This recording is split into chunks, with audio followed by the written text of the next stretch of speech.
करायला गेलो एक आणि झालं भलतच. वहिनीसा, असं का म्हणताय?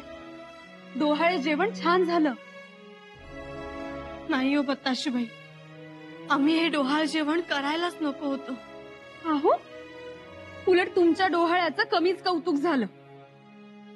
बताशीबाई, आम्ही आऊसाहेबांच्या तालमीत तयार झालो. स्वतःची कौतुक फार करून घ्यायची नसतात असा त्यांचा दंडक होता. खरं आहे तुमचं, पण इतर वेळी ठीक आहे. डोहाळे पुरवले जायलाच पाहिजेत. डोहाळ जेवण हे फक्त निमित्त होतं. त्यामागे आम्ही वेगळंच काही योजलं होतं. समजलं नाही आम्हाला. डोहाळ जेवणाच्या निमित्तानं सगळ्यांनी एकत्र यावं, एकत्र बसावं. तुमचे दादासाहेब आणि थोरल्या मातोश्री यांच्यातले गैरसमज मिटावेत आणि घरात पुन्हा एकोपा निर्माण व्हावा असा हेतू होता आमचा. पण आम्ही करायला गेलो एक आणि झालं भलतच हो.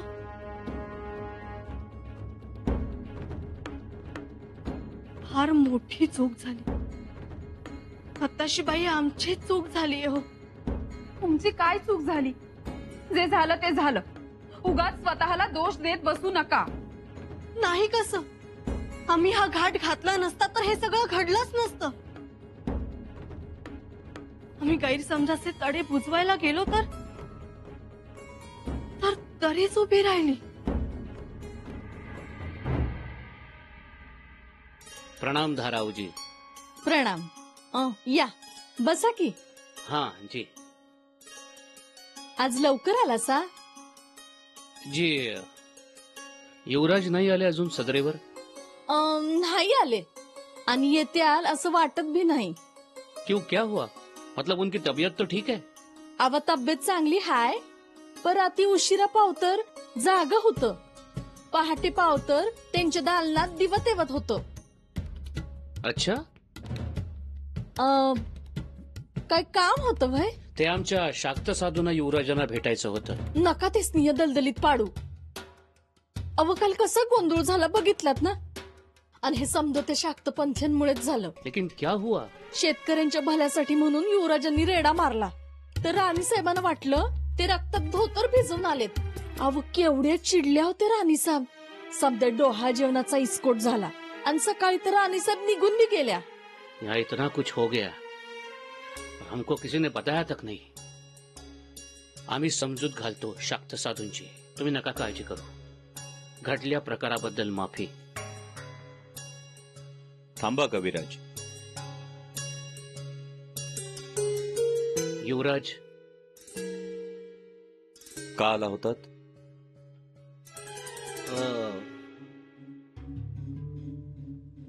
नहीं युवराज, कुछ नहीं, ऐसे ही असंच आलो होतो.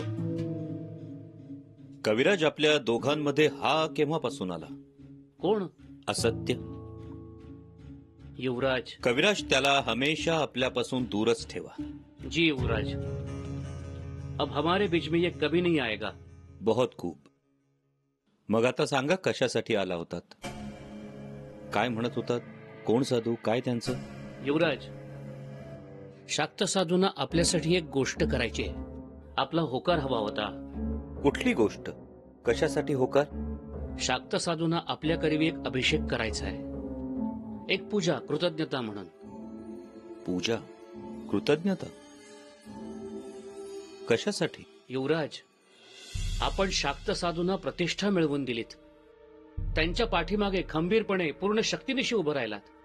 त्यांना सन्मान मिळवून दिलात. प्रसंगी गावाचा रोष पत्करलात. त्यांना पुन्हा मंदिरात घेतलं. पुन्हा विरोध झाला तर स्वतःच्याच वाड्यात देवीची प्राणप्रतिष्ठा केलीत. त्यामुळे आधी मा भद्रकाली आणि त्यानंतर आपण साधूंना पूज्य आहात. वय ते खरं आहे, पर धाराओ, ऐकून तरी घे. अव नका आता वाट्याला जाऊ. काल झालं एवढं पुरे झालं. बोला कविराज. युवराज, इतकी वर्ष शाक्त साधूंना घृणेनं, तिरस्कारानं बघितलं गेलंय. पण काल शाक्त साधूंना थेट महाराणींसमोर उभं राहण्याचा मान मिळाला. त्यांना प्रसाद देता आला. अच्छा, जी. आणि याचं कौतुक आहे त्यांना. शाक्त साधूंना मान, सन्मान, प्रतिष्ठा याचं काही वाटत नाही, पण स्वराज्याच्या महाराणीसमोर उभं राहण्याचा मान त्यांना मिळाला. आणि हे केवळ तुमच्यामुळे घडलं. तुमच्यामुळे लोकांचा बघण्याचा दृष्टिकोन बदलतोय. आणि म्हणून काय कविराज? म्हणूनच शाक्त साधूंना अभिषेक करायचा आहे. हं, कृपा करून नाही म्हणू नका. ते नाही म्हणणार नाहीत, परंतु आमचा नकार आहे.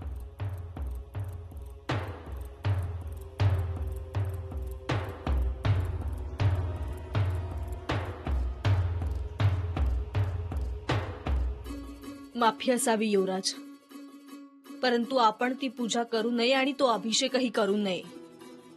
का करू नये अभिषेक? अहो, काल किती गैरसमज झालेत बघितलेत ना.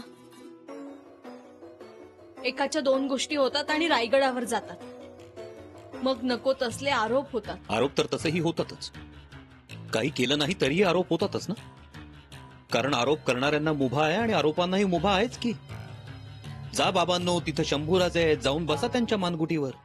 युवराज, बस युवराजनी, आम्ही काही केलं नाही तरी आरोप होतातच ना. मग आता काहीतरी करतो, बघूया ना काय आरोप होतात ते. विषाची परीक्षा नको आता. का नको? एव्हाना आम्ही पारंगत झालो आहोत त्यात, विषाची परीक्षा देऊन देऊन. युवराज, एवढं जीव तोडून सांगत होतो आम्ही की मातोश्री आम्ही शिकार केली, पण ऐकलं नाही त्यांनी. त्यांना रक्तात भिजलेलं आमचं धोतर दिसलं, रक्तात भिजलेला अंगरखा दिसला, पण शेतकऱ्यांच्या आस्वाद भिजलेलं आमचं मन नाही दिसलं. त्या नाही म्हणाल्या आम्हाला की लेकरा मोठं काम केलंस, गोरगरिबांचे आशीर्वाद घेतलेस. उलट चिडून निघून गेल्या त्या.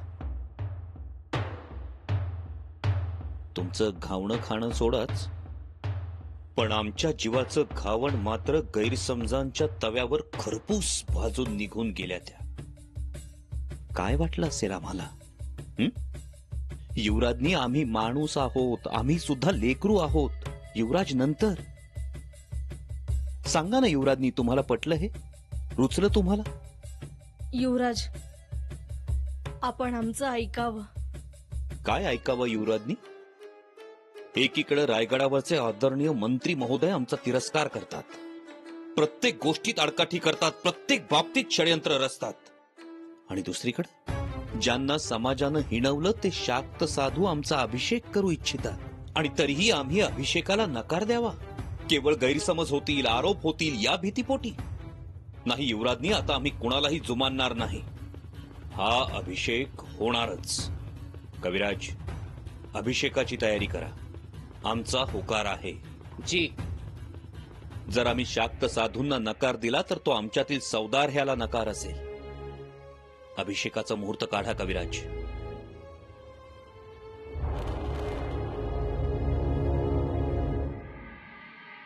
अहो मालक, लय मोठा सोहळा होणार आहे. हो, पण सोहळा कसला? सोहळा होणार आहे अभिषेकाचा. अभिषेक कोणाला? महादेवाला? अभिषेक शंभूराजेंना. शंभूराजांना अभिषेक? व शाक्त पंथांचे शिवयोगी गणेश भट आंबेकर अभिषेक करणार आहेत शंभूराजेंवर. त्याच्या मुळाशी कोण आहे रे? आणि कोण? कलश. आली का ध्यानात मेघ? कवी कलश करणार शंभूराजांना अभिषेक म्हणजे सरळ सरळ आपल्याला आव्हानच, बरं का? अंगलट येणार आहे त्याच्या, आणि शंभूराजांच्याही. त्यांच्याही अंगलटच येणार आहे. बघालच. अहो आलं. हा साधा सुद्धा अभिषेक नाही, हा कलशाभिषेक. कलशाभिषेक. पण नक्की काय करणारा हा कलुषा कुणास ठाऊक? कलशाभिषेक? किंवा कशासाठी?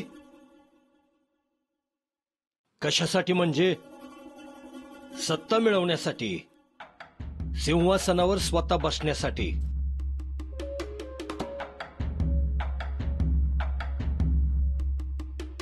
आम्ही नाही समजलो. जे कानावर आलंय ते बोलू का?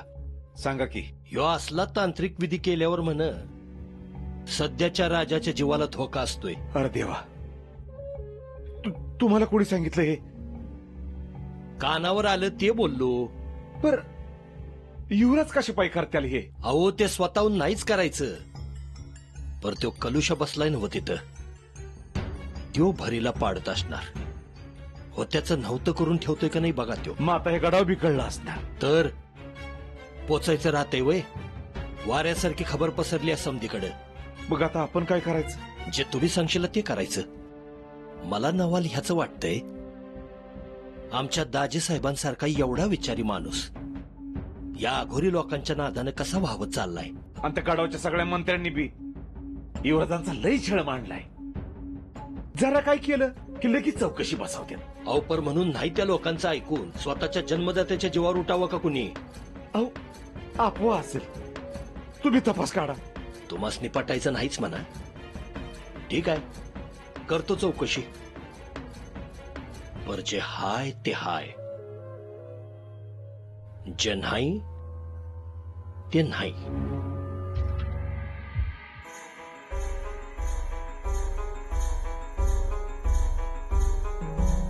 भागय रवीजी काळजीत दिसतंय. जी, अभिषेकाचा मुहूर्त जवळ आलाय आणि अजून बरीच कामं बाकी आहेत, इसलिए हम चिंतित आहे. आता मी काय सांगतो ते नीट ऐका आणि त्याप्रमाणे करा. वय सरकारी वाड्याला तोरण बांधा, फुलांची आरास करा, सगळे रस्ते रांगोळ्यांनी सजवून टाका, प्रत्येकाच्या घरी जा, प्रत्येकाला आग्रहाची विनंती करा, गावात गुढ्या उभारा. और एक बात, सागर जलकुंभ कल शाम तक आ जाएगा. ज्योत्या जी एक स्वार पाठवा. जी. आणि रायप्पा जी 5 नद्यांचं जलकुंभ तुम्ही जाऊन घेऊन या. जी कविराज. आता अभिषेकाच्या दिवशीचं नियोजन. अभिषेकाच्या मंगल प्रभाती युवराज स्नान करतील आणि ओल्या वस्त्रांनीच मा शिरकाईच्या देवळात जाऊन देवीचं दर्शन घेतील.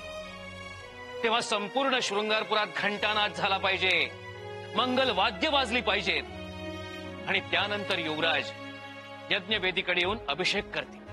तेव्हा अंतोजी जी त्यांच्यावरती फुलांचा वर्षाव झाला पाहिजे. जी कविराज. अहो अख्खं गाव सण साजरा करल. रायप्पा, जी. हा साधा सुद्धा सण नाही, ह्या सणामध्ये सगळ्या सणांचं सत्व आहे.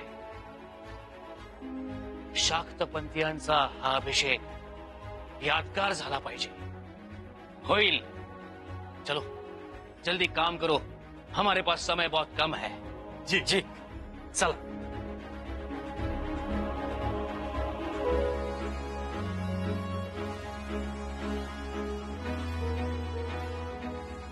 ओम नमो गुरु आदेश, ओम नमो गुरु आदेश, ओम नमो कामरू देश.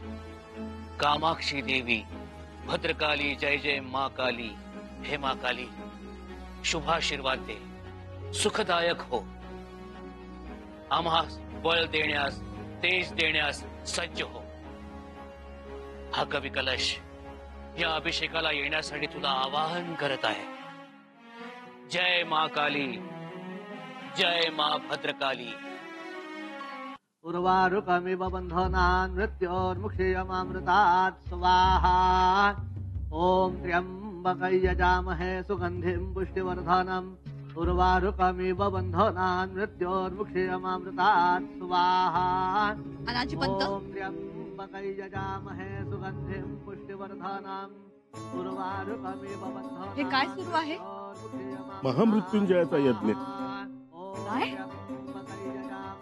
कोण आजारी आहे का? कोणी नाही. मग हे कशासाठी? काही झालंय का? काहीही झालेलं नाही, पण काय होऊ नये म्हणून हे कार्य आरंभले आहे.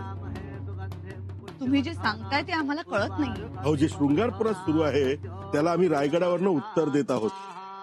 काय सुरू आहे शृंगारपुरात? आम्ही तर आता तिथूनच येतो. म्हणजे आपल्या कानावर अजून काय आलेलंच दिसत नाही. नाही, आम्ही आता तिथूनच आलोय. सुनबाईंचं डोहाळ जेवण केलं आणि लगेच माघारी फिरलो. परंतु तिथे असं काहीच सुरू नाहीये ज्यासाठी एवढा मोठा घाट घालावा. आणि मोरोपंत पूजा करताय. करणं भाग आहे, कारण तिकडची करणीच इतकी भयानक आहे म्हणून इथे हे करणं भाग आहे. तो नुसता विचार मनात आला ना तरी सुद्धा अमंगळ वाटते. तिथे जे सुरू आहे ते तुम्हाला कसं कळलं? हेराकडून. अनाजीपंत, मोरोपंत, ताबडतोब सदरेवर या.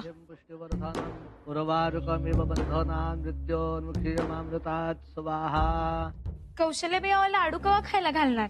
कसले लाडू आणि कसली जिलेबी? का हो, काय झालं? मोडलं की लगेच? स्थळ तर चांगलं होतं ना हो. आणि पोरगा बी देखना होता. होय, पण शिंगारपूरचं कळलं म्हणून मग आमच्या मालकाने कच खाल्ली. का? तिथे लय कसलं कसलं साधू आहे ती अघोरी अघोरी. एखादी तरणी ताटी बाय दिसली तिला मांजर, मुंगूस, कबूतर, चिमणी, शेळी बनवून मंतर मारून तिकडे लांब बंगालला नेतात. हे समजा कळलं म्हणून आमच्या मालकांनी लगीन मोडलं बघा. अरे देवा. पर युवराज असं करतील असं वाटलंच नव्हतं. काय केलं? काय केलं? महाराजांचा आदर्श डोळ्यासमोर आहे आणि त्यांनीच असं करावं. महाराजांचा जीवा उठावा. महाराजांच्या जीवावर उठल्यात? अरे वाईट तर महाराज जावं म्हणून तर अक्कलचा अभिषेक करणार आहेत. नाही नाही, असं कसं? असं कसं? अरे म्हणून तर हा महामृत्युंजय जप चाललाय.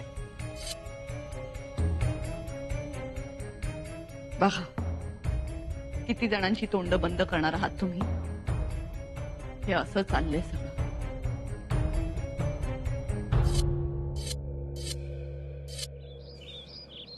अघोरी साधूंमध्ये उठबस होतीच. आता तर काय त्या लोकांकरवी स्वतःवर अभिषेक करून घेणार आहेत युवराज. अभिषेक कशा करता? अभिषेकाचा हेतू सांगायला गेलं तर काय खूप चांगलाच सांगता येतो ना. म्हणजे उत्तम आयु, आरोग्य, स्थैर्य आणि सत्ता लाभासाठी. हे आम्ही हेराकडून ऐकले तेव्हा आम्हाला सुद्धा सत्ता लाभासाठी हा शब्द खटकला.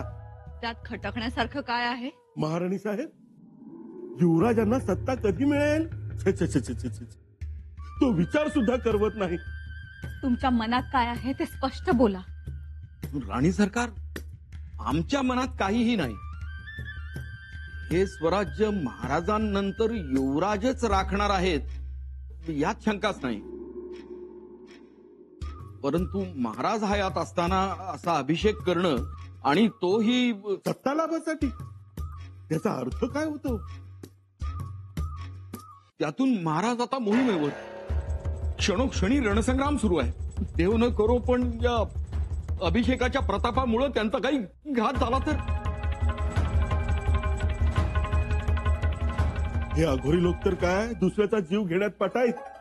धारण मारण, मूठ, करणी, लिंबू टोचणे या सर्व काळ्या विद्या त्यांना अवगत असतात म्हणे.